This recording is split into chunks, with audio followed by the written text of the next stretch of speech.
ابھی تک پاؤں سے چمٹی ہیں زنجیریں غلامی کی، ابھی تک پاؤں سے چمٹی ہیں زنجیریں غلامی کی، دن آ جاتا ہے آزادی کا، آزادی نہیں آتی۔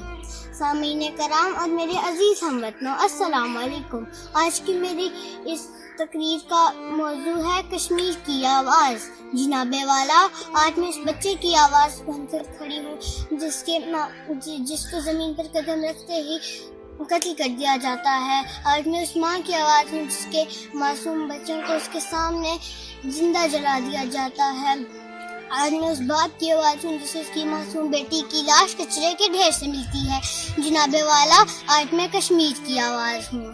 غور کیجئے، اگر کوئی آپ کے معصوم بچیوں پر ظلم ڈھائے، ان کو قتل کرے، ان کو جلائے، تو کیا آپ ہاتھ پہ ہاتھ دھرے بیٹھے رہیں گے؟ نہیں نا، تو ابھی کیوں؟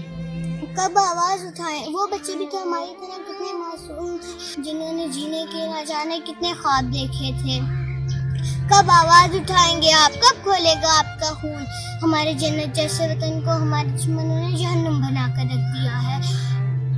یارانے جہاں کہتے ہیں کشمیر ہے جنت، یارانے جہاں کہتے ہیں کشمیر ہے جنت، جنت نہ کسی کافر کو ملی ہے نہ ملے گی۔ ہمیں آواز اٹھانی ہوگی، ہم کشمیر کے لیے اپنی جان تک کا نذرانہ پیش کریں گے۔ ہم اپنے دشمن کے آگے سیسا پگھلائی دیوار بن کر کھڑے ہو جائیں گے، ہم بولیں گے، ہم لڑیں گے اور دشمنوں سے اپنا وطن چھین کے رہیں گے۔